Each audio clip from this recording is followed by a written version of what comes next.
जिस तरह अग्नि के ताप से पानी भाप बनकर उड़ गया और नमक दिखाई देने लगा, उसी प्रकार हम भक्ति, ध्यान और सत्कर्मों द्वारा अपने विकारों का अंत कर भगवान को प्राप्त कर सकते हैं। और ये सच है कि ईश्वर सृष्टि के हर कण कण में है, बस उस पर भक्ति और श्रद्धा के सुमन से हम उन्हें अनुभव कर सकते हैं। नमस्ते फ्रेंड्स, मैं संध्या जैन फिर से आप लोगों के समक्ष एक नए वीडियो के साथ, और मेरा आज का वीडियो है भगवान की खोज। 13वीं सदी में महाराष्ट्र में एक प्रसिद्ध संत हुए संत नामदेव। कहा जाता है कि जब वे बहुत छोटे थे तभी से भगवान की भक्ति में डूबे रहते थे। बाल काल में ही एक बार उनकी माता ने उन्हें भगवान विठोबा को प्रसाद चढ़ाने के लिए दिया, तो वे उसे लेकर मंदिर पहुँचे और उनके हट के आगे भगवान को प्रसाद ग्रहण करने आना ही पड़ा। एक बार संत नामदेव अपने शिष्यों को ज्ञान भक्ति का प्रवचन दे रहे थे, तभी श्रोताओं में बैठे किसी शिष्य ने एक प्रश्न किया, गुरुवर, हमें बताया जाता है कि ईश्वर हर जगह मौजूद है, सृष्टि के हर कण कण में है, ईश्वर है, पर यदि ऐसा है तो वो हमें कभी दिखाई क्यों नहीं देते? हम कैसे मान लें कि वो सचमुच है? और यदि वो है तो हम उसे कैसे प्राप्त कर सकते हैं? हम उसे कैसे देख सकते हैं? बताए गुरुवर, बताए। नामदेव मुस्कुराए और एक शिष्य को एक लोटा पानी और थोड़ा सा नमक लाने का आदेश दिया। कुछ देर तो शिष्यों को समझ नहीं रहा था कि गुरुवर ऐसा क्यों बोल रहे हैं। फिर उन शिष्यों में से एक शिष्य तुरंत दोनों चीज़ें लेकर आए और गुरुजी को कहा, गुरुजी मैं लेकर आया, पर अभी तक मुझे नहीं समझा कि ईश्वर और नमक और लोटे का क्या अर्थ है।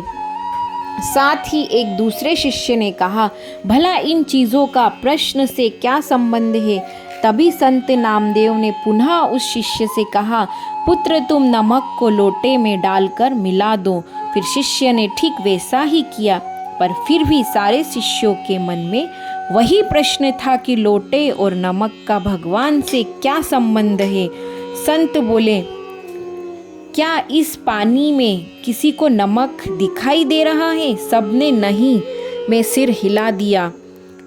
ठीक उसी तरह गुरु ने कहा, अब कोई जरा इसे चखकर देखेगा, क्या चखने पर नमक का स्वाद आ रहा है? क्या संत ने शिष्यों से पूछा था कि जी गुरुवर? एक शिष्य ने पानी चखते हुए कहा। फिर गुरुवर ने शिष्यों में से कहा, अब जरा इस पानी को कुछ देर उबालो। फिर शिष्यों के मन में वही सवाल कि आखिर गुरुदेव करना क्या चाह रहे थे? हमारे प्रश्नों का इस प्रयोग से क्या संबंध है? फिर एक शिष्य ने पानी को उबालने रखा। कुछ देर तक पानी उबलता रहा और जब सारा पानी वाप बनकर उड़ गया तो संत ने पुनः शिष्यों को लोटे में देखने को कहा और पूछा, क्या अब आपको इस लोटे में कुछ दिख रहा है? एक शिष्य ने कहा, जी हाँ गुरुजी, हमें इस लोटे में नमक के कण दिख रहे हैं। संत फिर से मुस्कुराए और शिष्यों को समझाते हुए कहा, जिस प्रकार तुम पानी में नमक का स्वाद तो अनुभव कर पाए पर उसे देख नहीं पाए, उसी प्रकार इस जग में तुम्हें ईश्वर हर जगह दिखाई नहीं देता, पर तुम उसे अनुभव कर सकते हो।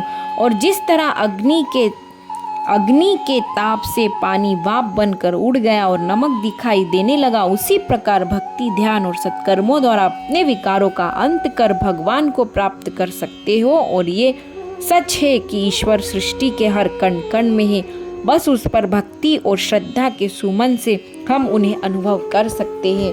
तो फ्रेंड्स, उम्मीद करती हूँ आपको मेरा ये वीडियो ज़रूर अच्छा लगा है। अगर अच्छा लगा है तो प्लीज़ मेरे चैनल को लाइक, शेयर, सब्सक्राइब ज़रूर करें। धन्यवाद।